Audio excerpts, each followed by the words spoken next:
धन्यवाद।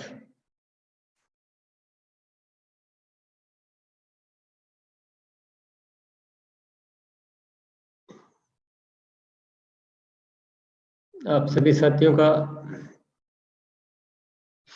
हार्दिक स्वागत है।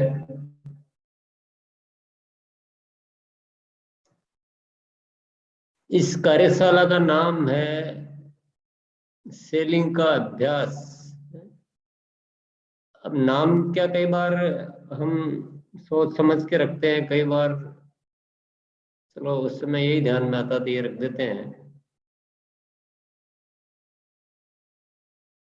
पर अभी जो बात मेरे ध्यान में आ रही है वो यह आ रही है कि सेलिंग का अभ्यास नाम रखने से टीम मैनेजमेंट नाराज नहीं हो जाए, क्योंकि ये दो ऐसे पॉइंट है कि इसमें से एक को भी इग्नोर करेंगे ना तो दूसरा भी कितना भी अच्छा किया हो वो भी व्यर्थ हो जाएगा। अगर सेलिंग बहुत अच्छी करेंगे और टीम मैनेजमेंट वीक होगा तो अच्छी की हुई सेलिंग का भी आपको शाबाशी नहीं मिल पाएगी और आपको परिणाम भी नहीं मिल पाएगा। ऐसे ही दूसरा पक्ष है कि टीम मैनेजमेंट बहुत कर रहे हैं पर सेलिंग नहीं है, तो भी वो वही बात है। तो दोनों चीजें बहुत समान रूप से महत्वपूर्ण है और दोनों ही चीजों पे बातचीत भी होती है, पर सेलिंग पे बात ज्यादा क्यों होती है? इसका कारण ये है कि सेलिंग पे थोड़ा सा ज्यादा जरूरत है बात करने की। सेलिंग का जो प्रभाव होना चाहिए और जितना अभ्यास होना चाहिए उसमें काफी कमी पाई गई, इसलिए ज्यादा बात होती है। पर उसका मतलब ये कभी भी नहीं है कि हमें टीम पर ध्यान नहीं देना है।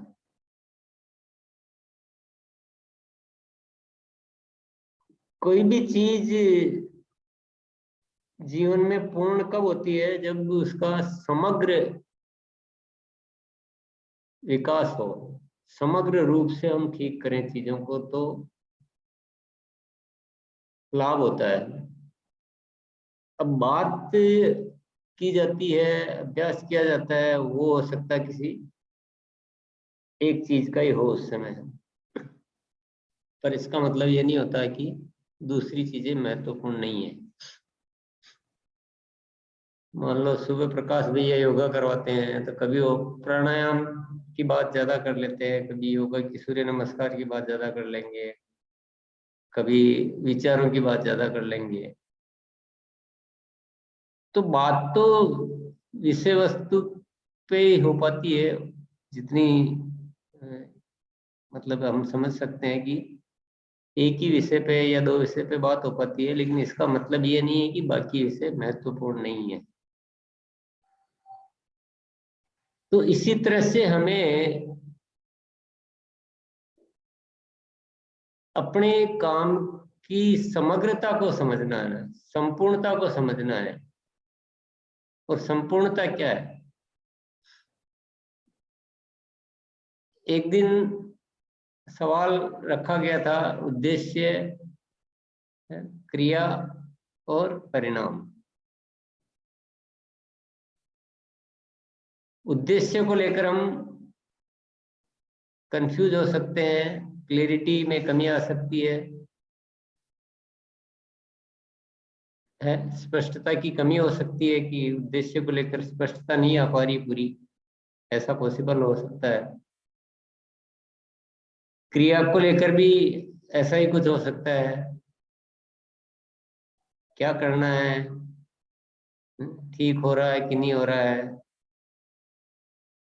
कोई कर रहा है कोई नहीं कर रहा है, कोई किस चीज पे कर रहा है, ये बहुत सारी चीजें हो सकती है।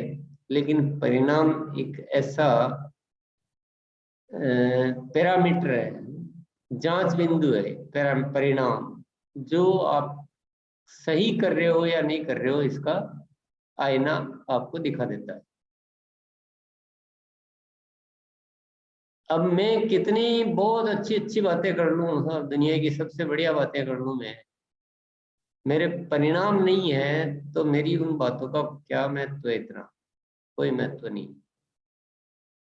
और मैं किसी एक विषय पे बहुत अच्छा काम करता हूँ कि मेरा ड्रेस कोड बहुत बढ़िया रहता है, वेल अप टू डेट रहता हूँ, जब भी बोलता हूँ तो बहुत उत्साहित बोलता हूँ, बड़ी बड़ी बातें करता हूँ।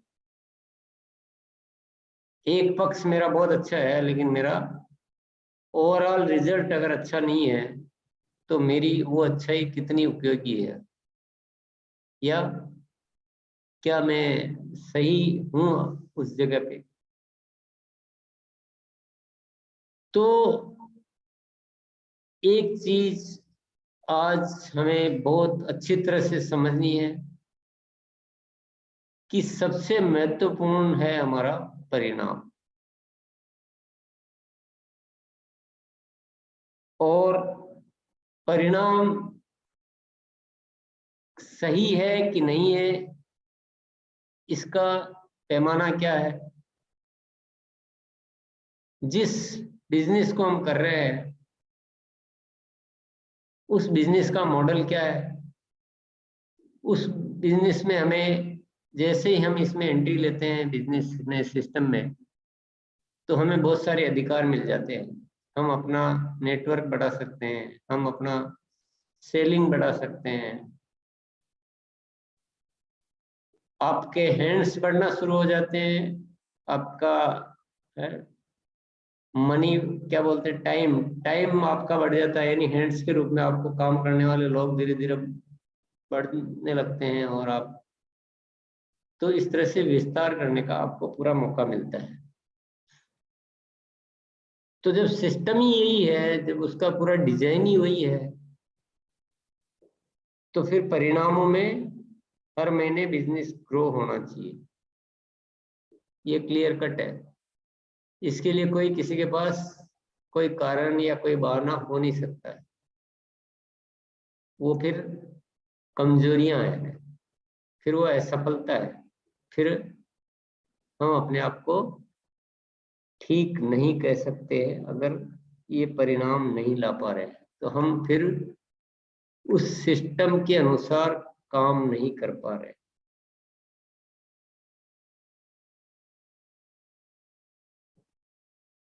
तो उद्देश्य महत्वपूर्ण है, क्रिया महत्वपूर्ण है, या परिणाम महत्वपूर्ण है? तो इसमें हमने ये तो जान लिया कि परिणाम सबसे महत्वपूर्ण है। अब जब बिजनेस की बात करते हैं तो परिणाम, क्या परिणाम महत्वपूर्ण है, क्या परिणाम होने चाहिए? कि हर महीने बिजनेस में ग्रोथ होनी चाहिए, सीधा सीधा है, बिजनेस का मॉडल ही वही है। तो हर महीने बिजनेस का ग्रोथ होना चाहिए, और हर महीने बिजनेस के ग्रोथ होने के लिए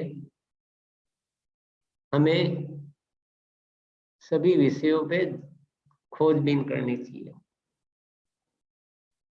हमें अपने आप को चेक करना चाहिए कि कहाँ मिस्टेक हो रही है, कहाँ कमी रह रही है। हमें अपने अनुभवों से, अपने गलतियों से सीखना चाहिए। इसको अनुभव भी बोल सकते हैं, गलती भी बोल सकते हैं। गलती का मतलब जरूरी नहीं कि अपन जानकर करते हैं वही गलती होती है, जब भूल से होती है उसको भी गलती कहते हैं। और गलती शब्द का इस्तेमाल इसलिए किया जा रहा है ताकि जो करना चाहिए था वो नहीं हुआ, कुछ और हुआ, तो वो गलती है ना, इसलिए।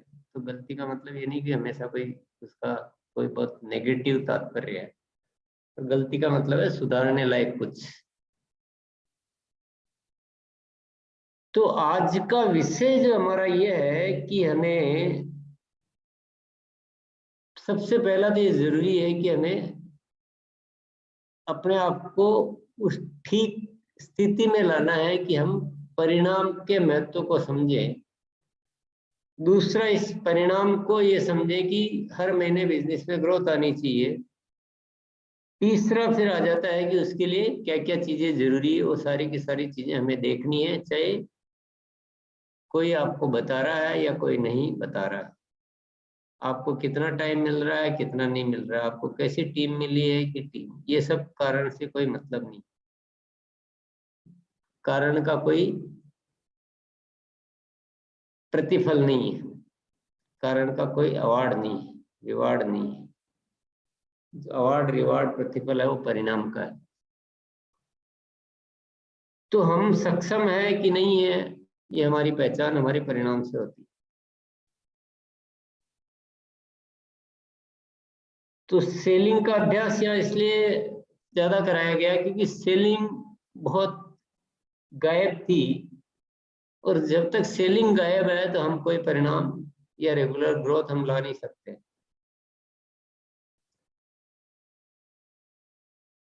तो सेलिंग का अभ्यास तो हम निरंतर जारी रखेंगे, पर उसमें टीम मैनेजमेंट भी एक बहुत इंपॉर्टेंट फैक्टर है। उसकी भी बात होती है यहाँ पर, ऐसा नहीं होती है, थोड़ी कम हो पाती है। अगर औसत हम निकाले तो थोड़ी कम हो पाती है।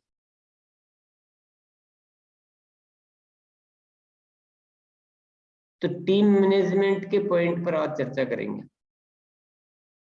तो टीम मैनेजमेंट में क्या क्या पॉइंट होते हैं ये पहले बताए गए हैं। सबसे पहला पॉइंट है, हमारी जो लोक व्यवहार की आदतें हैं और जो आचरण संबंधित आदतें हैं, वो सारी की सारी आदतें हम में होनी चाहिए। क्यों? क्योंकि उन आदतों की वजह से हम टीम से अच्छे रिलेशन स्थापित कर पाएंगे। अगर हम टीम से रिलेशन बनाना नहीं जानते हैं, हम लोगों से अगर रिलेशन अच्छे बनाना नहीं जानते हैं, तो हम टीम मैनेजमेंट कभी भी अच्छी कर नहीं सकते। और उसमें ये सारी आदतें बहुत इंपॉर्टेंट है।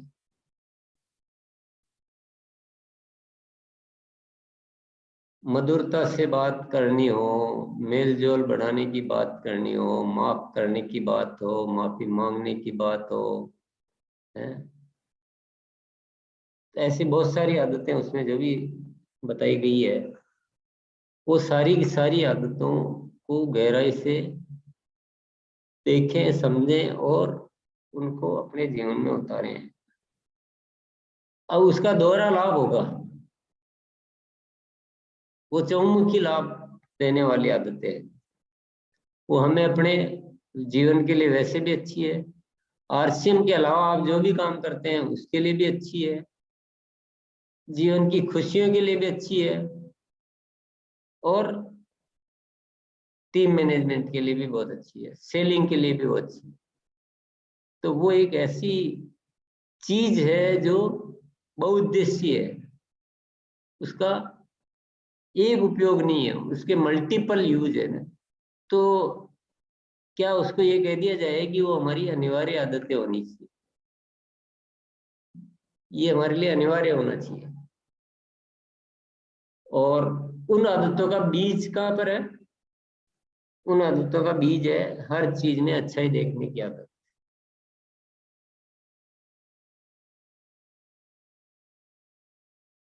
टीम से रिलेशन बहुत जितने मजबूत होंगे रिलेशन, उतनी आपकी चीजें आसान होती जाएगी।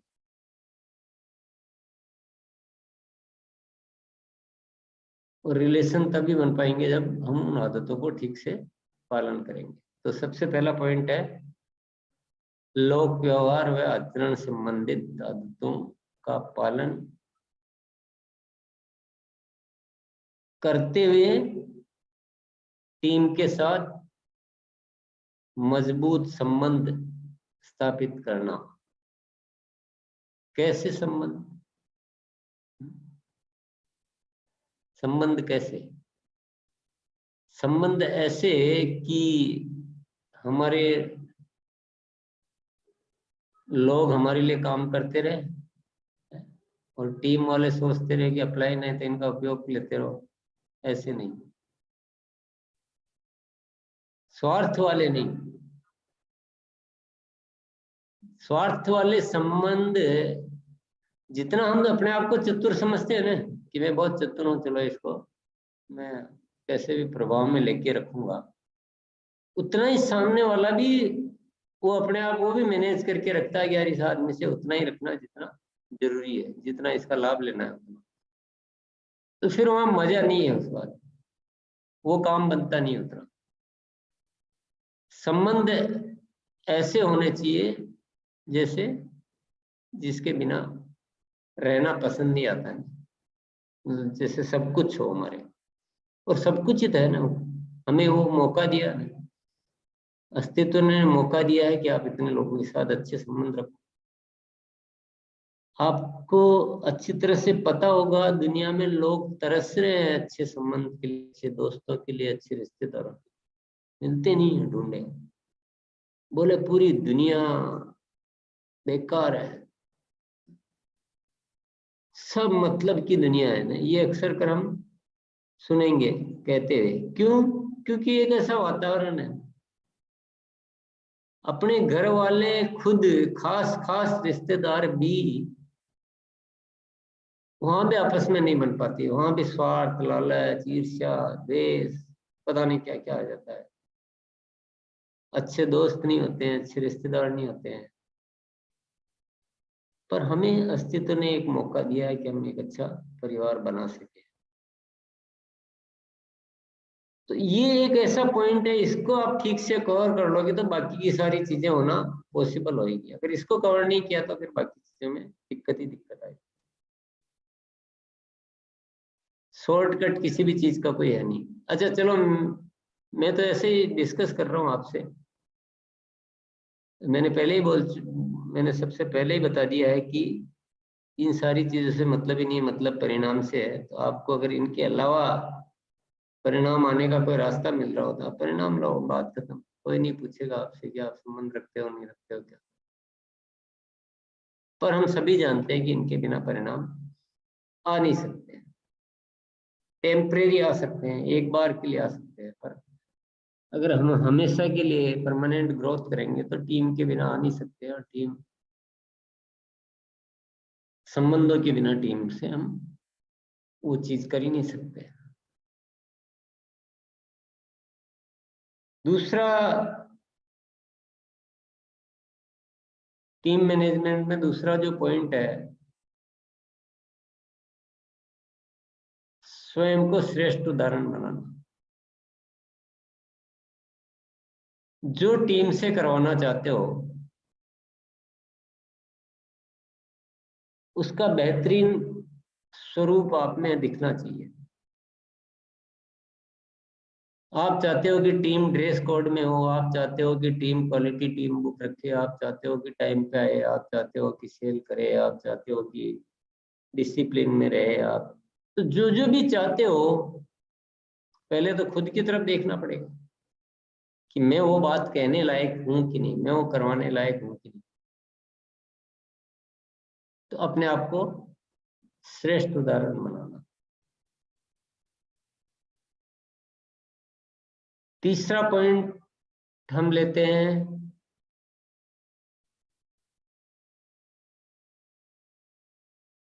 समय समय पर संपर्क करते रहना। ऐसा नहीं, गैप नहीं आना चाहिए। कभी कभी क्या है कि ऐसा देखने में आता है कि गैप पड़ा हुआ है बहुत सारा, बातचीत नहीं है आपस में बहुत समय। अपना परिवार है ना, परिवार से ऐसे कोई होता है दुनिया में कभी कोई बात ही नहीं की बहुत दिनों से। आजकल सुविधाएं हैं, तो जरूरी तो नहीं जाके बात करनी। जूम के माध्यम से कर सकते हैं, फोन के माध्यम से कर सकते हैं, व्हाट्सएप पे कर सकते हैं। जो भी तरीका, जब जब जो उपयुक्त तरीका हो और जैसे जैसे संभव हो, संपर्क तो रहना चाहिए। जिनकी टीम बहुत बड़ी हो जाती है तो फिर नीचे वाली टीम भी समझती है कि भाई अभी इतनी बड़ी टीम है तो रोज तो बात होना संभव नहीं है। फिर भी वो उम्मीद करते हैं ना कि कभी कभी तो होनी चाहिए, किसी तरीके से होनी चाहिए, चाहे मीटिंग हो, सेमिनार हो, कुछ भी हो। तो अपने अपने लेवल के अनुसार, अगर जहाँ टीम छोटी है तो किसी न किसी माध्यम से बातचीत अब मैं इसको बिल्कुल नाप चौक के तो मैं नहीं बता पाऊंगा अभी, पर हम अपने अपने आधार पे तय कर सकते हैं कि किस साथी को कितने समय में कैसे कैसे किस माध्यम से अपनी टीम से संपर्क में रहना चाहिए। जब बहुत बड़ी हो जाएगी तो आप उसके अकॉर्डिंग सेट करो, जब बहुत छोटी है तो उसके अकॉर्डिंग सेट करो, मध्यम है तो उसके अकॉर्डिंग सेट करो। पर आपकी टीम में ये बात नहीं आनी चाहिए कि यार हमारा अपलाइन तो हमारे पता नहीं कौन है, क्या है, कहाँ रहता है, कुछ ये तो नहीं होना चाहिए। तो तीसरा पॉइंट हुआ हमारा टीम से लगातार संपर्क में रहना। चौथा पॉइंट,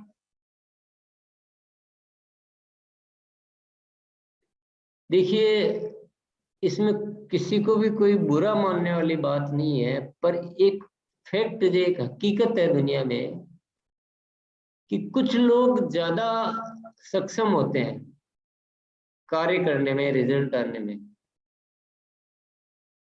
तो क्योंकि हमें भी आखिरकार सबसे महत्वपूर्ण तो परिणाम है और हमें परिणाम लाने हैं, तो टीम के जो ज्यादा सक्षम साथी है उनको आपके स्पेशल कैटेगरी में लेना और उनके साथ थोड़ा सा ज्यादा बेहतर प्लानिंग करना। अब मान लो किसी की टीम में एक साथी, दो साथी, 5 साथी ऐसे है जो वीर या वीरांगना बन सकते हैं, तो डेफिनेटली हमें उन पर थोड़ा ज्यादा टाइम देना पड़ेगा और देना चाहिए। इसमें कुछ भी गलत नहीं है। कोई दूसरा ये नहीं कह सकता कि आप उसके साथ इतना क्यों संपर्क में रहते हो, उससे तो आपकी रोज बात होती है, मेरे से कम होती है। तो उससे रिजल्ट मिलता है ना मुझे, और मुझे रिजल्ट लाना है। तो टीम के ऐसे साथियों को चुनना जो जिस काम में ज्यादा एक्सपर्ट हो, ज्यादा रिजल्ट ला सकते हो, उस काम के लिए उन साथियों को ज्यादा समय देना। अब कोई हो सकता है कीसोल पे ज्यादा अच्छा काम करने वाली मिले, कोई न्यूट्रिशन पे ज्यादा काम अच्छा करने वाली मिले, कोई हरी संजीवनी पे अच्छा काम करने वाली, कोई ओवरऑल अच्छा काम करने वाले, कोई टीम का अच्छा काम करने वाले हो, कोई ट्रेनिंग अच्छी दे सकते हो।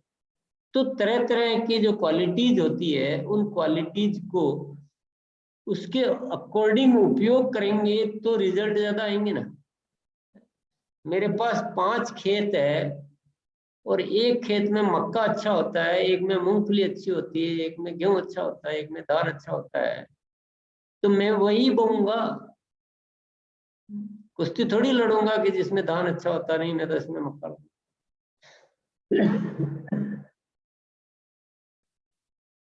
या एक खेत मेरे पास ऐसा है जिसमें 12 महीने फसल देता है, वहाँ पानी और वहाँ की भूमि अच्छी है, तो मैं उसमें ज्यादा टाइम दूंगा डेफिनेटली। तो हमें भी रिजल्ट आने होते हैं, तो हमें अपनी टीम के ऐसे सक्षम साथियों को या विभिन्न विभिन्न क्षमतावान साथियों की छटनी, ये बहुत ही इम्पोर्टेंट काम होता है। ये हमें आना चाहिए और हमें ढूंढना चाहिए, खोज करनी चाहिए तरह तरह से विभिन्न माध्यमों से, कौन क्या ज्यादा कर सकता है, किसमें क्या पात्रता है। और कभी कभी ये भी होता है कि पात्रता किसी में बहुत होती है पर उसको कोई उसको निखारने वाला नहीं मिला, ये भी हो जाता है। तो ये सारे काम है कि सबसे पहले तो हम सबकी कैपेसिटी को चेक करें, कैपेसिटी को बढ़ाने की कोशिश करें, फिर जिसमें जो ज्यादा कैपेसिटी है उनको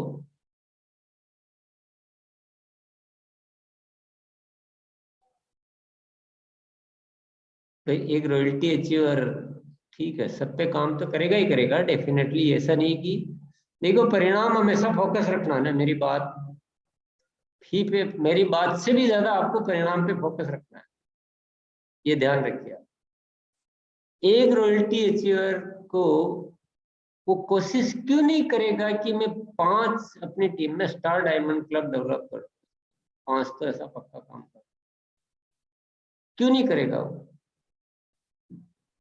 कौन इसमें नाराज हो सकता है, कौन कह सकता है?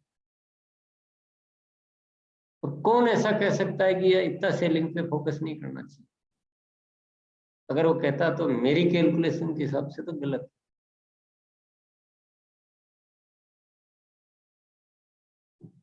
तो ऐसा, ये एक टीम मैनेजमेंट का पॉइंट हमें समझ में आ गया होगा। एक टीम मैनेजमेंट का पॉइंट और है कि अपनी टीम में मैंने संबंध अच्छे रखने की तो बात कह दी, तो अपन ने तो बहुत अच्छे रखे हैं ना, अपन तो सबसे बहुत अच्छे संबंध रखते हैं, पर नीचे जरा भी कुछ गड़बड़ होती हुई दिखे, जरा सी भी, उसी समय उसको संभाल लेना, स्थिति को ज्यादा खराब होने देने से पहले ही।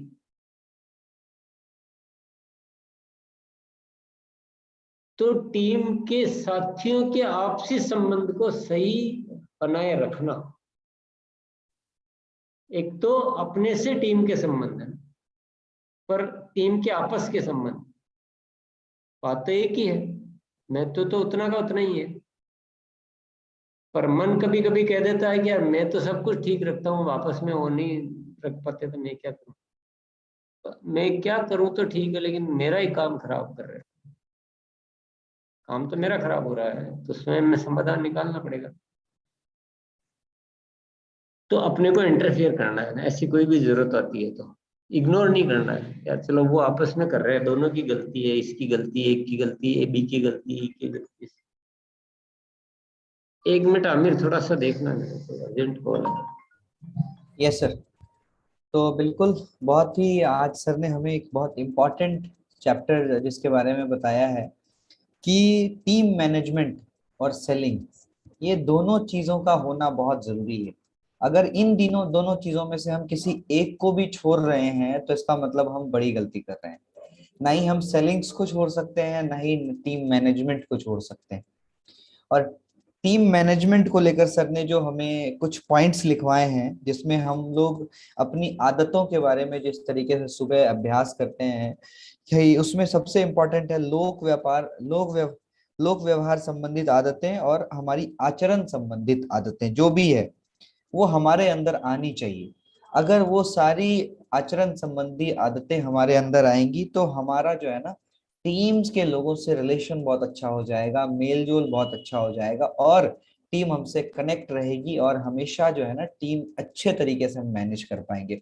तो आचरण संबंधी आदतों में बहुत सारी आदतें हैं जिसका कि हमने लिखवाया भी है, पहले भी लिखवाया है, और आप सब लोगों को पता भी होगा। कुछ आदतें ये है, मेल जोल बढ़ाने की आदत, छोटे बड़े का भेदभाव नहीं करने की आदत, किसी से संबंध विच्छेद नहीं करने की आदत, माफी मांगने की आदत, माफ करने की आदत, संबंधों को सर्वाधिक महत्व देने की आदत।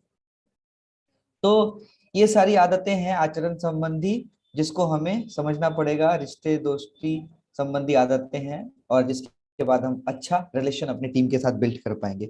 दूसरा है स्वयं को श्रेष्ठ उदाहरण बनाने की आदत। अगर हमने खुद को जो हम अपनी टीम से करवाना चाहते हैं वो खुद करके, जैसे सेलिंग के की मैं बात करूं एग्जांपल के तौर पे, हम अपनी टीम में बड़े बड़े सेलर पैदा करना चाहते हैं, सेलिंग्स के बड़े बड़े जो है ना एकदम अचीवर्स पैदा करना चाहते हैं, स्टार डायमंड क्लब करवाना चाहते हैं, सुपर डायमंड क्लब करवाना चाहते हैं, तो हमें वो पहले खुद करके टीम को दिखानी पड़ेगी। हमने अगर दिखाया तो टीम अपने आप इंस्पायर होगी हमसे, और वो भी करना शुरू कर देगी, क्योंकि करना आसान नहीं है, बस माइंडसेट का गेम है। अगर हमने माइंडसेट बदल दिया अपनी टीम का, जैसा हमारे रिस्पेक्टेड सर हमारी पूरी कोशिश कर रहे हैं हम अपनी माइंडसेट को कैसे बदल पाए, तो फिर सेलिंग तो बहुत आसान है सर। तीसरा पॉइंट, समय समय पर टीम से संपर्क में रहना। जैसा हमने हमारे सर ने बताया कि हम लोग कई बार अपनी टीम से बहुत दूर हो जाते हैं, कुछ ऐसे साथी से जो हमसे बात नहीं कर पा रहे, तो हमें उनसे कंटिन्यूअसली, टीम चाहे बड़ी भी हो जाए, कोशिश करें कि कम से कम वीक में एक बार हम अपनी टीम के हर उन लोगों से बातचीत कर पाए जो कि अच्छे तरीके से काम कर रहे हैं। हमें टीम से संपर्क बनाए रखना है। टीम के जो ज्यादा साथी करने वाले हैं, कुछ स्पेशल क्वालिटीज हैं उनमें, उन्हें हमें ज्यादा सहयोग देना है। जैसे कुछ वीर क्लब करने वाले हैं, कुछ स्टार डायमंड क्लब करने वाले हैं, कुछ वीरांगना है, कुछ वीर हैं, तो हमें उनको थोड़ा ज्यादा समय देना है ताकि जो उनके अंदर और अच्छी चीजें हैं उनको हम बाहर निकाल कर रिजल्ट बड़ा कर सकें। सर आ गए हमारे बीच में वापस सर। अपने पास पहले जो टीम मैनेजमेंट को लेकर लिखा है पॉइंट, अगर कोई हो तो वो बता यस दीजिए। यस सर, उसमें जो थी सर टीम मैनेजमेंट को लेकर, तो ये था कि सेलिंग व बिलिंग का अभ्यास खुद भी करना और टीम में करवाना। सेलिंग का तो बिल्कुल है ही, पर सेलिंग का चलो मैंने इसलिए नहीं बोला कि सेलिंग की तो हम रोज बात कर ही रहे हैं। यस सर, टीम को सेलिंग का कार्यशाला में शामिल करवाना सर। कार्यशाला में शामिल करवाना और नई ज्वाइनिंग को संपर्क ज्यादा रखना। Yes sir. ये 2 पॉइंट आप लिख लें। एक तो टीम के साथियों को कार्यशाला का मतलब जरूरी नहीं कि यही एक कार्यशाला है, किसी भी तरह की कार्यशाला हो सकती है, आपकी टीम की अलग से हो सकती है, कोई जो भी कार्यशाला हो, पर ये एक ऐसा कार्य है ना कि इसमें निरंतर कहीं ना कहीं को ये बना रहना चाहिए मोमेंटम। तो टीम के साथियों को निरंतर कार्यशाला में शामिल करवाना। और एक पॉइंट है, नई ज्वाइनिंग जो है ना, वो एक बहुत बड़ा मुद्दा है। नई ज्वाइनिंग को ज्यादा संपर्क में रखकर एक्टिव करना। एक्टिव हो सकते हैं, ऐसा नहीं हो सकते, पर उसके लिए जितना प्रयास चाहिए ना उतना प्रयास करना पड़ेगा। मतलब अभी जो होता है उससे कई गुना प्रयास हमें बढ़ाना पड़ेगा, और उसका तरीका निकल सकता है। अब वही बात आ जाती है कि परिणाम को ध्यान में रखना है। कार्य परिणाम को ध्यान में रखते होना चाहिए, तरीके उसके कुछ भी हो सकते हैं। हो सकता है कि मैं उठूं ही नहीं यहां से और फिर भी मैं सारी टीम को एक्टिव करा लूं, और एक आदमी जो है बोली 30वें दिन फील्ड में घूमे और फिर भी एक्टिव नहीं कराए, तो क्रिया से कोई मतलब नहीं, परिणाम से मतलब। तो तरीका आपको ढूंढना है, क्योंकि इसमें क्या है कि कभी कभी है ना आप पर छोड़ना ज्यादा अच्छा होता है बजाय कि कोई तरीके सजेस्ट किए। इसमें विभिन्न तरीके काम आएंगे। देखो ईमानदारी की बात ये, कोई भी निश्चित तरीका बताएंगे ना तो वो आधे अधूरे ही होंगे फिर भी। जैसे हम कई बार वेलकम मीटिंग की बात करते हैं, कई बार और कुछ बात करते हैं, बहुत सारी चीजें, home meeting, welcome meeting, phone करना, अपलाइन से फोन करवाना, पर हर चीज में कुछ न कुछ बहुत अच्छी बात है तो कुछ अधूरापन भी होता है कहीं ना कहीं। कहीं क्या स्थिति ज्यादा उपयुक्त होती है, कहीं क्या तरीका ज्यादा उपयुक्त होता है, किसका कैसा सिस्टम काम करता है, पर कुल मिलाकर इतना तो हमें आना चाहिए ईमानदारी से कि अगर हमारी टीम में कोई साथी ज्वाइन होते हैं, कहीं भी होते हैं, उनको हम एक्टिव कराने पर थोड़ा तो बढ़ाएं। रेशियो थोड़ा तो ठीक होना चाहिए, इतना खराब रेशियो नहीं होना चाहिए।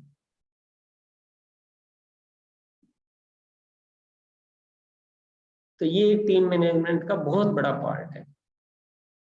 तो 2 बड़े पार्ट है, एक नई ज्वाइनिंगों को एक्टिव करना और दूसरा सेलिंग में कन्वर्ट कराना। तो सेलिंग में कन्वर्ट कराने में बहुत सारी बातें आ गई, रोजगार बनाना, सेलिंग का अभ्यास, और ज्यादा काम करने वाले साथियों को थोड़ा छांट छांट कर उनको। तो ये 2 तो मुख्य है, पर बाकी भी बहुत जरूरी है, रिलेशन वाली या वो जो भी बातें अपन ने आज डिस्कशन। एक पॉइंट सर आपने और लिखा था कि टीम के जो भी साथी नए आ रहे हैं उनको उनकी ड्रीम बिल्डिंग करनी है, क्योंकि कहीं ना कहीं एक वो काम करता है ये सर। वो नई ज्वाइनिंगों को एक्टिव कराने का ही वो एक पॉइंट है। आज मैं उसके सारे पॉइंट नहीं ले रहे हैं, नई ज्वाइनिंग को एक्टिव कराने के पॉइंट तो अलग से 10-12 पॉइंट है। तो वो मैं आज ओपन छोड़ रहा हूँ कि आप अपना डिसीजन से उसको समझे, है ना। मैं यहाँ कमरे में बैठकर आपको पॉइंट दूं, उससे तो कई गुना आप फील्ड में रहने वाले ज्यादा अच्छे पॉइंट बना पाएंगे। ईमानदारी इससे तो मतलब सिद्धांत तो यही कहता है। फिर भी मैंने पॉइंट पहले दिए हुए हैं आपको, लिखित में भी भेजे हुए हैं।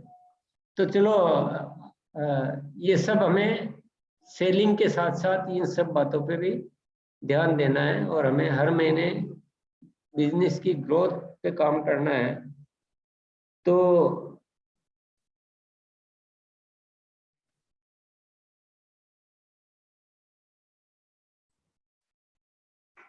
शुक्रिया।